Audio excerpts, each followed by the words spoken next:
संबलपुर रे एनकाउंटर दुर्दांत अपराधी दीपक मंडल को गोली 6 रु अधिक मामला रे जड़ित। संबलपुर रे 6 मास रे 5टी एनकाउंटर, हत्या उद्यम, डकैत, चोरा बंधुक कारोबार, चोरी समेत 21 रु अधिक संगीन मामला थिबा कुख्यात दुर्दांत अपराधी दीपक मंडल को एनकाउंटर करिछि रेंगाली पुलिस। दीपक को लक्ष्य करी पुलिस 2 राउंड गोली चलाइथिबा बेले द्वितीयटी तार डाहाण गोड़े बाजिथिला। गुरुतर अवस्था ताकू प्रथमे रेंगाली स्वास्थ्य केन्द्र और परे भिनसार रे भर्ती करा जाइछि। वर्तमान से विपदमुक्त थिबा कहिसंती अतिरिक्त एसपी अजय मिश्र। दीपक संबलपुर शहर देहरीपाली बासिंदा। अतिरिक्त एसपी श्री मिश्र का सूचना अनुसार 3 मास हेला बुर्ला डकायत मामला रे फेरार थिबा दीपक मंडल को पुलिस खोजुथिला। मंगलवार से रेंगाली थाना अंतर्गत रंपेला रे बुलाबुली करुथिबार रेंगाली थाना अधिकारी को सूचना मिलिथिला।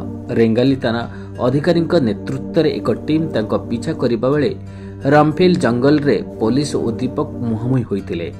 अचानक दीपक पुलिस उपरे 2 राउंड गोली चलाइथिला। यहाकू देखि दीपक ऊपर को रेंगाली थाना अधिकारी गुरुदेव कर्मी पलटा गोली चलाइथिले, जेउथरे कि से आहत होइतिला। 2006 मसीह एक मारपीट मामलारू दीपक अपराधी जीवन आरंभ होइतिला। 2009 रे चोरी, 2019 रे राहजानी, 2021 रे डकायत, छिनताई, अस्त्र कारोबार, हत्या उद्यम आदि धर्तव्य अपराध से जड़ित थिला।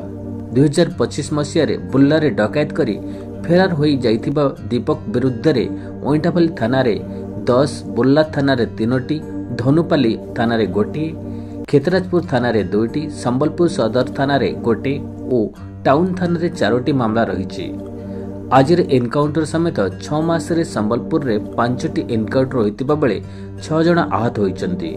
बुधवार सकाळे रेंगाली थाना अधिकारी, साइंटिफिक अधिकारी विजय लक्ष्मी तिर्की, फोटोग्राफर लक्ष्मीकांत प्रधान प्रमुख घटनास्थल को पहुंची आवश्यक नमूना सब जबत करी फेरिचंती। पुलिस रेंगाली थाना case number 211/25 109 1 132 224 BNSR W act को 26 25 27 अस्त्र शस्त्र निरोध आईन केस रे रुजु करी घटनार तदंत करुछि रेंगाली पुलिस।